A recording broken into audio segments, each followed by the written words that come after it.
están todos? En primer lugar, les pido disculpas por no hablar español. Hablo español, pero en realidad me cuesta usar el español para hablar de temas como este. Así que les voy a hablar en inglés hoy. Y vamos a hablar del poder. Vamos a hablar del poder, específicamente el poder de las mujeres. Vamos a empezar con esta introducción. Vamos a hablar del por qué el medio debe importar en cuanto al cambio social, por qué la historia es un elemento del poder, pero antes de hacer eso les voy a contar quién soy. Yo vengo de Nueva York y hablo rápido porque soy de Nueva York. No tan rápido como Daniel. Hoy a la mañana espero no hablar tan rápido como él. Pero hablo como una persona oriunda de Nueva York. Yo era abogada, así, eso es lo que estudié abogacía. Y después me di cuenta de que la abogacía no me satisfacía. Yo quería trabajar en temas relacionados con la justicia social y los derechos humanos. Y como abogada no estaba consiguiendo eso. Entonces terminé yéndome al área de derechos humanos. Yo me inspiré en dos mujeres. Joyce Horman es la viuda de un hombre que se llama Charles Horman, que es uno de los dos estadounidenses asesinados en un estadio en Santiago el 11 de septiembre por las fuerzas de Pinochet en el 73. Y él empezó con una organización que se llama Charles Horman Truth Project, que habla de la rendición de cuentas y la jurisdicción universal. Y ella fue una mujer viuda, ella perdió a su marido y se tuvo que ocupar de su familia. Y la segunda persona es Michaela Walsh. Ella es mi otra fuente de inspiración. Ella fue una de las arquitectas en la década del 60 de un concepto de microfinanzas. Específicamente, las microfinanzas para las oportunidades económicas de las mujeres. Esas dos fueron las dos inspiraciones que me llevaron a las cuestiones de desarrollo y derechos humanos, y después yo me convertí en directora ejecutiva de dos proyectos que tenían que ver con el desarrollo y los derechos, sobre todo para las mujeres y los niños.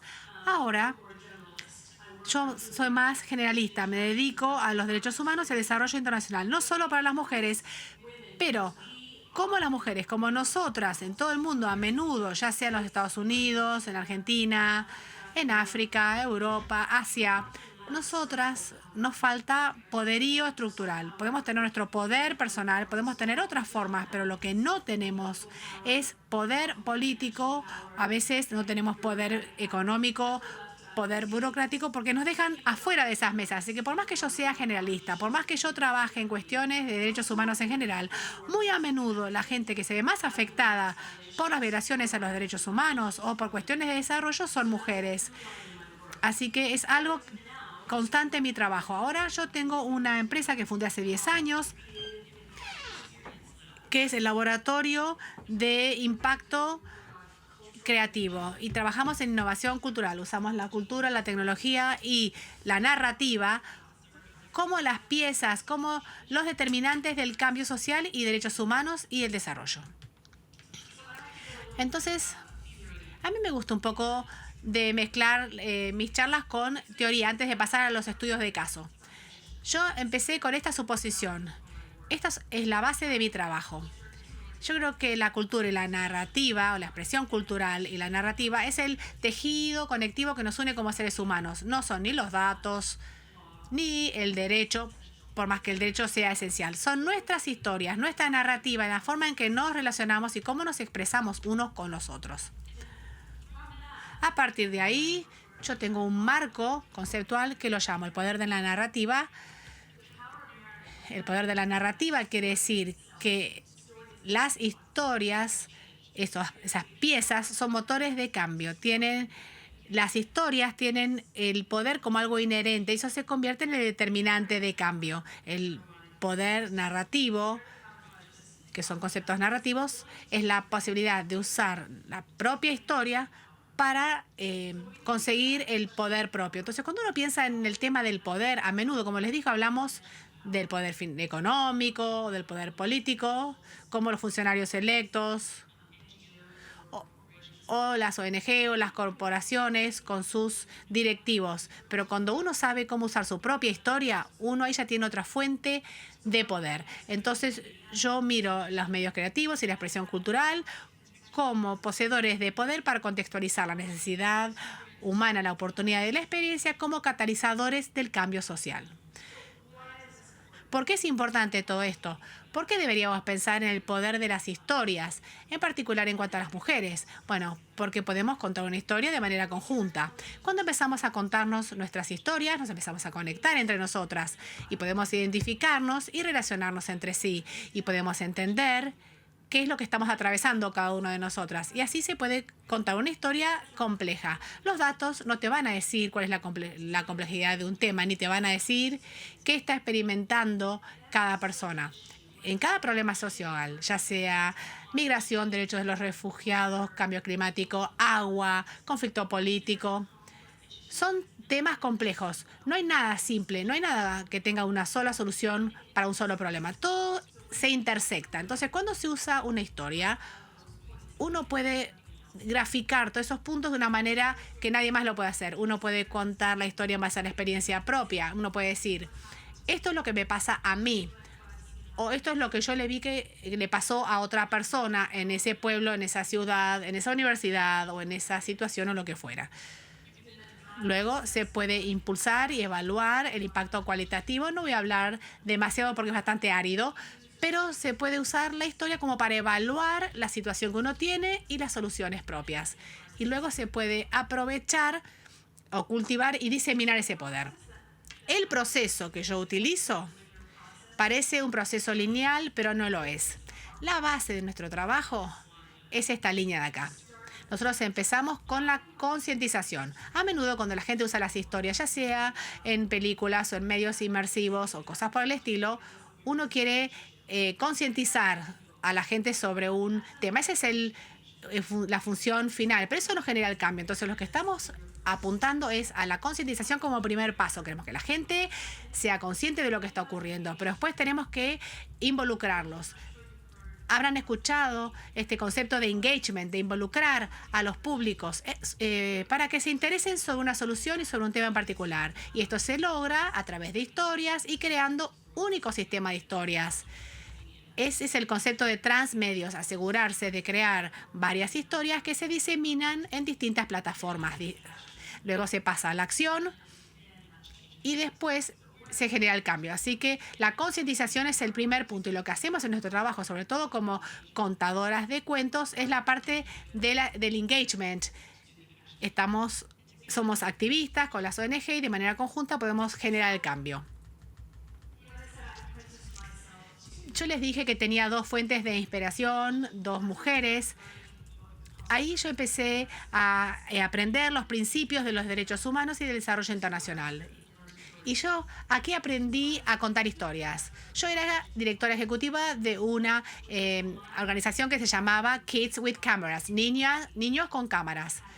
Y se ganó un premio Oscar en el 2005, hace muchos años, por el mejor documental. Y esta es una historia sobre 9 niños que son los hijos de trabajadoras del sexo en Calcuta en un prostíbulo y conocen a un fotógrafo occidental y aprenden a fotografiar su situación y su entorno. Y eso cambia la forma en que ellos piensan de sí mismos. Cambia cómo piensan en su propia situación. Y esto tiene que ver con el poder de la imagen y el poder de sus propias historias y ayudarlos a cambiar la forma en que ellos pensaban de sí mismos. Este documental se ganó el Oscar, así que su perfil fue muy alto. Pero por primera vez me enseñó que uno puede usar la imagen y las películas y las historias para catalizar el cambio de una manera que yo no había visto anteriormente. Y aquí yo me di cuenta de que las historias y las imágenes van a ser cruciales para el trabajo que yo realizo. Avanzamos unos años, unos 7 años. En el año 2012 sale la película llamada Inocente, que se ganó el premio Oscar por documental corto. Y tiene que ver con una joven que en ese momento tenía 15 o 16, 14, 15, 16 años, no me acuerdo bien, que vivía en California, no tenía hogar, no tenía documentos y era artista, era indocumentada. En un momento en que en el estado de California estaba pensando en quitar los fondos para los programas de arte. Y como no tenía documentos, indocumentada, ¿saben lo que quiere decir? Indocumentada, nuestras políticas de inmigración en los Estados Unidos son un desastre en este momento. Entonces, la gente que no tiene el estado de inmigrante, que no tiene como una documentación legal. Entonces, esos eran los 3 factores. Y fueron 3 factores en los que empezamos a trabajar. Yo trabajé con organizaciones sin fines de lucro para ver cómo usar esta película para trabajar sobre los problemas de los niños que no tienen hogar ni que tienen documentación a través de programas de arte y la importancia de los programas de arte para los niños que no tienen hogar. ¿Quieren mostrar el tráiler? This is kind of weird. Okay. Dear people of the world. Queridas personas del mundo, ser sin techo no significa que no tenga vida, porque tengo una vida. A mí me encantan las fotos, me encantan las flores. Cuando pinto, me parece que es una forma genial de empezar el día. Me encanta hablar y el mejor lugar es mi cara para hacerlo.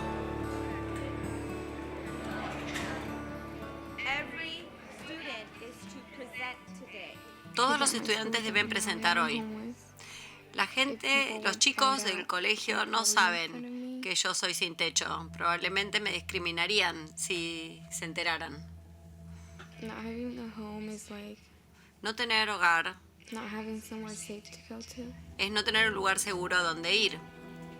La tomé del brazo y le dije, vente, vámonos para aquel puente que está allá y nos vamos a aventar al mar, tú y yo. No te quiero escuchar llorar. And I'm still waiting for that one day. Sigo esperando ese día That will change my life. que va a cambiar mi vida.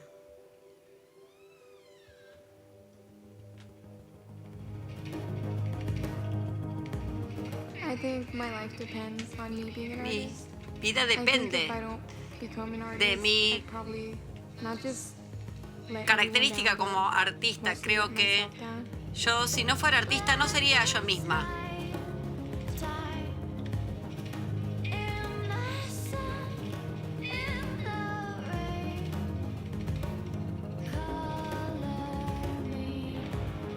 And although people think they know me, they know Y nothing aunque of my life. los demás But when crean you que barely me came out of conocen, them, no never saben know nada what de I mi go through vida. inside. No saben lo que yo tengo que atravesar.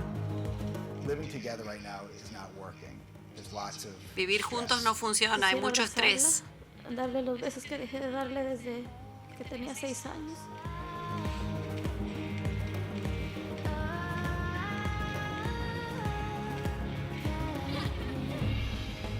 This is her first opportunity to Esta prove es to su herself primera that she's on the right oportunidad path in de life, demostrarse and que to está show the en el world camino who she correcto y is para and mostrarle where al she's mundo come from. quién es y de dónde viene. I don't know if I'm No sé strong or whatever. si me But siento más I fuerte think it's about cuando time that hago el I go arte, my own pero way. necesito el tiempo y estoy encaminada.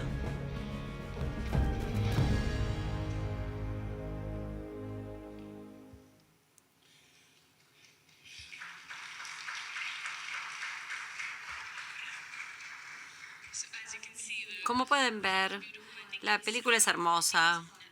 Creo que está en Netflix o la pueden encontrar en YouTube también. Es una película muy colorida, como pueden ver. Y esta película, esta chica que se llama Inocente, como artista es muy colorida y toda la película refleja y afirma ese colorido que ella tiene en su vida. Entonces, lo que vimos fue su alegría, su felicidad. A pesar de que era indocumentada y sin techo, había mucha soledad, mucha tristeza, pero también un gran poder de aprovechar esa condición, particularmente con las jóvenes y su forma de expresión para superar su situación. Ella se emancipó porque ya cumplió 16, pudo encontrar su casa, ya no es más sin techo, ahora es un artista que trabaja y ya está encaminada para el Oscar por su trabajo. Y el cineasta hizo una guía de debate y también una estrategia de impacto social que nos permite trabajar en activos educativos que sirvan para las escuelas sobre la falta de documentación y la falta de hogar. En Estados Unidos, la última vez que verifiqué hace un par de años la estadística sobre niños sin hogar era 1 de cada 30 chicos no tiene hogar. Y esto es una cantidad masiva.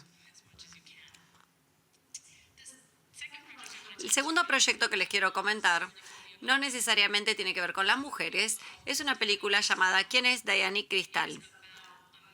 Es sobre un hombre que apareció muerto en la frontera de Estados Unidos en Arizona.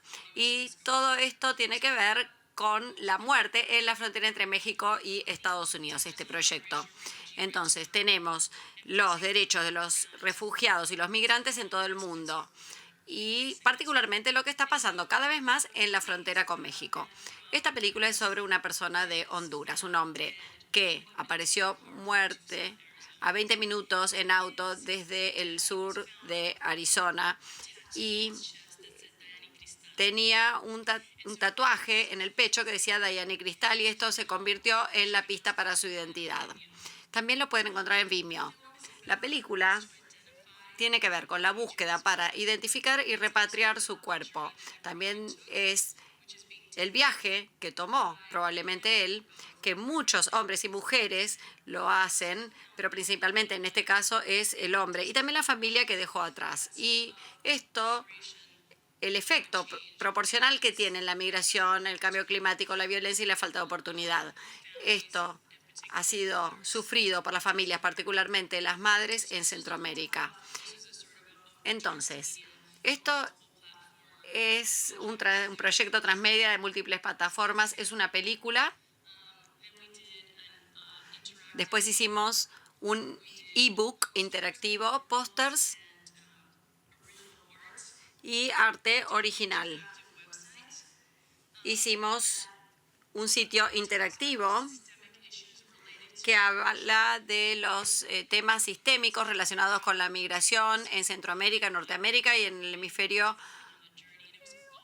occidental. ¿Por qué la gente se va y qué pasa durante esa migración? Todo tiene que ver. Hay 64 capítulos y pueden ver lo que hicimos. Hay unas películas, hay cortos, hay imágenes, hay ensayos, hay enlaces, hay datos y todo esto es libre y gratuito, está todo basado en fuente abierta. Todos los que estén interesados en cuestiones migratorias pueden ver todo lo que hacemos en este sitio.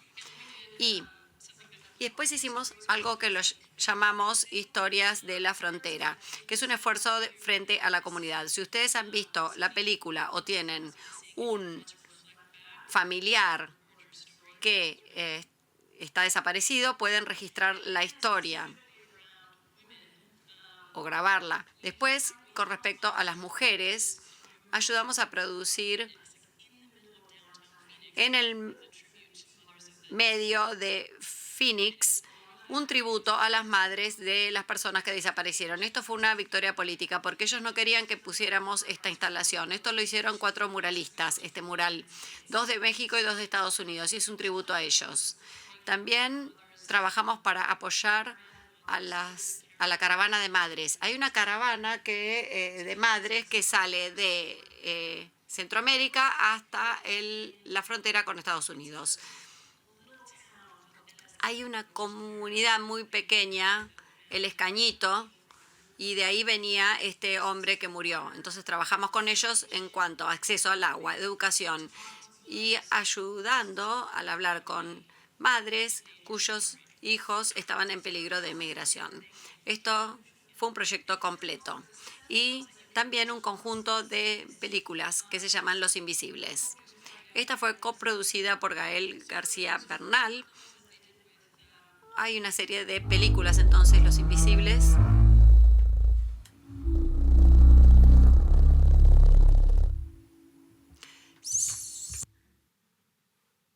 Nosotros aquí todas somos madres solteras. Yo, pues, el papá de mis niños me dejó. Ella, su esposo murió, el de ella también. O sea, el mío como que también pues esté muerto porque no les ayuda en nada. Yo dejé mi familia, mis hijos, mi mamá, mis hermanos. Hijos? ¿Cuántos hijos tienes? Dos, mi mamá, mis hermanos. Bueno, todo lo que tengo lo dejé allá. Pero pienso llegar a Estados Unidos para ayudarles mucho, porque Honduras está bien malo. No hay trabajo, tenemos gastos, muchos gastos, todo está malo, malo. ¿Qué es lo que más miedo les da ¿Miedo? de este viaje? Que nos De ese viaje, secuestren porque... que nos vayan a secuestrar. Que nos secuestren. Porque no tenemos cómo pagar un rescate. Sí. Porque sí piden mucho dinero. Y no tenemos para pagarnos.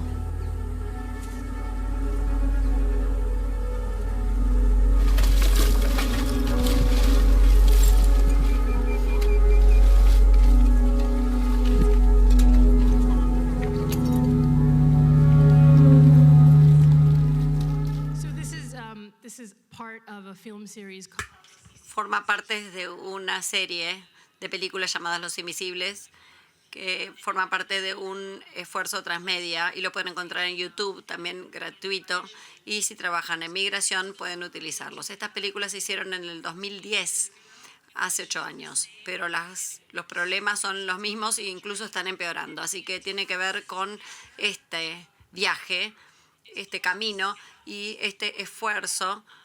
Tiene el apoyo de las historias de los migrantes. Todo tiene que ver con los migrantes que cuentan sus historias y todas las personas que los rodean. Y el último proyecto que les voy a comentar es este, Priya Shakti. En 2012 fue un año muy difícil. Hubo una violación en Nueva Delhi en un bus y muchas personas en el mundo se enteraron. Había una mujer, Joy Singh, que fue violada por una banda y a los 3 días murió. Hubo una protesta nacional en la India. En India hay un sector muy activo de la sociedad civil que defiende los derechos de las mujeres y están trabajando contra la violencia de género. Pero este caso fue tan horrendo y también muchos se sintieron identificados, entonces formó parte de un proceso nacional. Y se realizó una película y hubo muchas películas de protesta. Había una persona que quiso trabajar en este tema, ver cómo podemos reducir, cómo podemos introducir en la narrativa la vergüenza y la patriarquía en la India. ¿Cómo podemos introducir estos temas para que se vuelvan más visibles? India no es el único país en donde hay una base de inequidad de género. En todo el mundo pasan estos problemas. Hoy me reuní con alguien del movimiento feminista Ni Una Menos.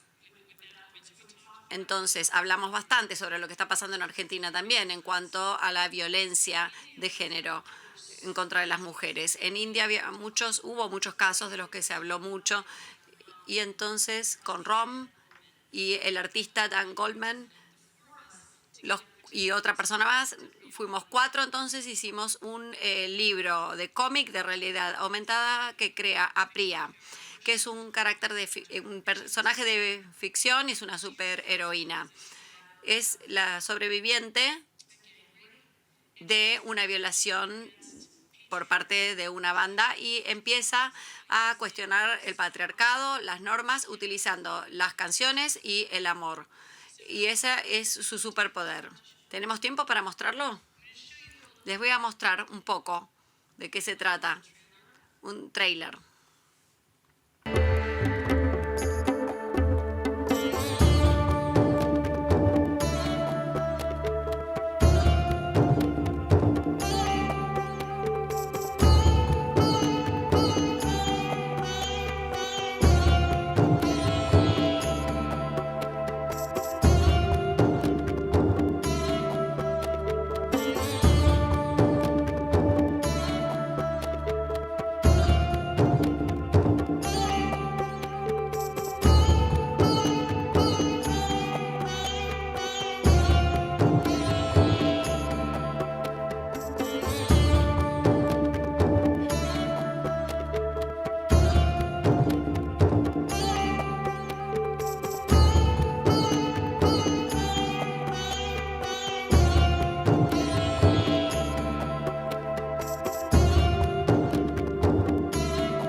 El eje del concepto es este libro de cómic que se puede bajar del sitio web.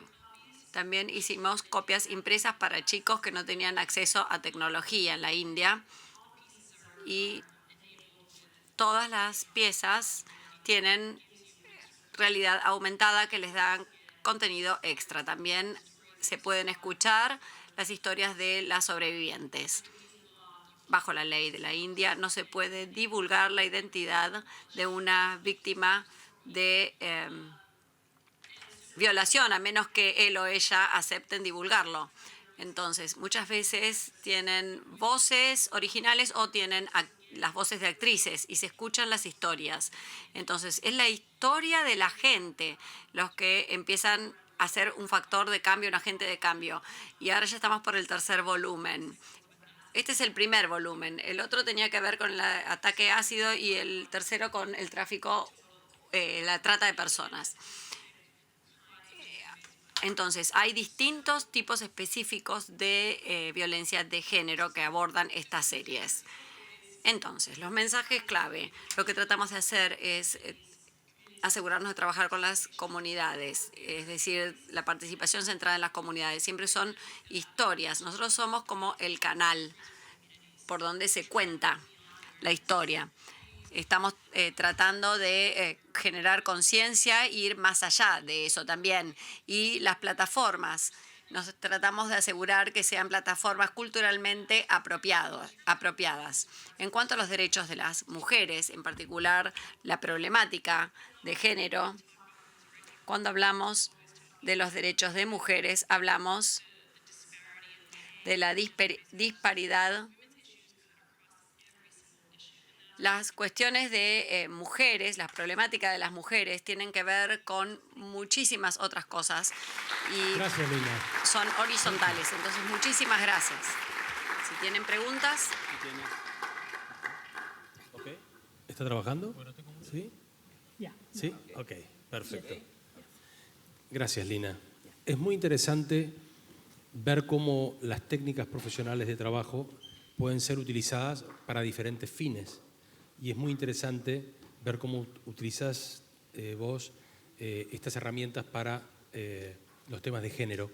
Me interesa preguntarte sobre tu trabajo en estos proyectos.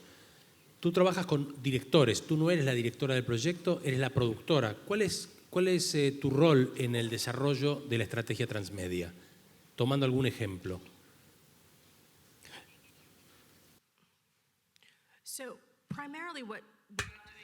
Lo que hago principalmente en la compañía, producimos el contenido, no dirigimos. A menudo dirigimos parte del proyecto para asegurarnos de que sea apropiado con la cultura, que no tenga, por ejemplo, pornografía. Entonces, esos son los aspectos que miramos, pero principalmente lo que hacemos es producción. Y también hacemos una estrategia de impacto social. Antes de que un contenido sea producido, antes de que se produzca una plataforma, nos aseguramos de estar pensando muy estratégicamente sobre el impacto social que podemos tener y que vamos a tener, y documentamos ese impacto también. Entonces, estamos trabajando con ONG, con redes de ONGs. Estamos trabajando en la cuestión principal o medular y nos aseguramos de que el contenido sea útil para ellos, que ellos sepan cómo usarlo, que lo distribuyamos a los públicos correctos, porque también hacemos trabajo de distribución y también de tener la participación y la interacción de las partes interesadas en las preguntas correctas y en las soluciones correctas. Eso también forma parte de la producción y de la estrategia. Bien, ¿hay preguntas para Lina? Yo tengo, bien, mientras va llegando el micrófono, es interesante que la manera de medir el éxito de un trabajo social es diferente al éxito en un negocio que tiene que monetizar. El éxito lo miden en impacto. Yeah. Ok. Sí, vamos a la pregunta. Hi, Lina, how are you? Quería preguntar, ¿cómo aborda las barreras políticas en los gobiernos y la gente involucrada que no le gusta el trabajo que ustedes hacen o que no los beneficia ese trabajo. Entonces, ¿cómo abordan estas barreras? Me imagino que debe ser cansador. Sí, siempre nos aseguramos de trabajar con el sector de ONG de un país. Siempre estamos trabajando con el acuerdo del sector ONG. También con gobiernos a veces. A veces trabajo con la gente progresista del Departamento del Interior de mi país, el Departamento de Estado de los Estados Unidos. Nos queremos asegurar de no confrontar con ningún gobierno en particular. Yo vengo de Nueva York, vengo de Estados Unidos, así que hay una protección inherente que viene de ahí. Por ejemplo, yo estuve en Uganda hace un par de meses hablando y en mi charla me dijeron, queremos alertarte que hay personas del gobierno aquí y van a estar en la charla y van a estar monitoreando eso. Entonces tengo que asegurarme de proteger a las personas con las que trabajo, proteger a las personas que aparecen lo máximo posible, pero también tiene que ver con ser lo más sensible posible a las necesidades de la gente y la comunidad y del sector de ONG, pero siempre trabajamos en alianza con las ONG. ¿Responde a la pregunta? Bien, la siguiente. Next. Hello. Hi, Lina, how are you?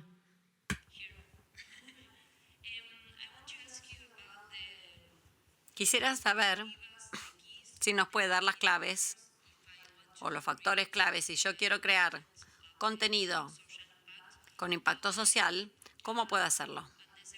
Y la segunda pregunta es, ¿cómo trabajas o cómo desarrolla el contenido sin fondos? Hay que encontrar los fondos para producir este tipo de cosas y cómo consigue los fondos, la financiación. La primera, ¿cómo se logra el impacto social utilizando este trabajo? En mi sitio web, creo que lo pueden ver, tengo un conjunto de herramientas gratuitas que todos pueden tomar y utilizar y los ayuda a planificar sobre cómo usar el contenido. No cómo desarrollarlo, sino cómo utilizarlo para generar interés en los públicos y generar las alianzas correctas. Y también entender cómo se puede crear un cambio muy particular. Mi idea es que cuanto más granular se es, más específico y más pequeño será el alcance del impacto y ahí se puede lograr más éxito. Yo creo en el cambio sistémico, pero también si uno quiere lograr un cambio muy grande y no empieza a trabajar en lo más pequeño en la comunidad, por ejemplo, si empieza a trabajar en algo más específico como agua, pesticidas o contaminación, eso ya es más específico. En cuanto, o volviendo a la pregunta de cómo se mide el cambio social, midiendo la cultura del cambio social, es muy difícil de medir. Hay que hacer como un combo cuando se hace este trabajo. Ellos están contribuyendo. No hay forma de decir yo hice esto cuando están utilizando la historia de estas personas. O yo soy el que causó el cambio. Siempre es un esfuerzo colectivo, siempre es un esfuerzo del grupo. Y el cambio se alcanza si se es paciente y si se aseguran de contribuir a un movimiento en algún momento en donde se les pidió contribuir. Entonces, yo siempre considero que estoy al servicio de. Somos una organización de servicio. Si estamos sirviendo a un movimiento más grande. En cuanto a la financiación, Estados Unidos tiene un centro muy activo. Nosotros no obtenemos financiación, lo cual es bueno y es malo. La forma en que financiamos nuestro trabajo, nuestros proyectos, es tener subsidios de fundaciones. En general, recibimos un subsidio de una fundación que dice quiero que ustedes trabajen en tal cuestión. Entonces, trabajamos con medios. Probablemente la mitad de nuestro trabajo es trabajar con medios y la otra mitad trabajar con agencias.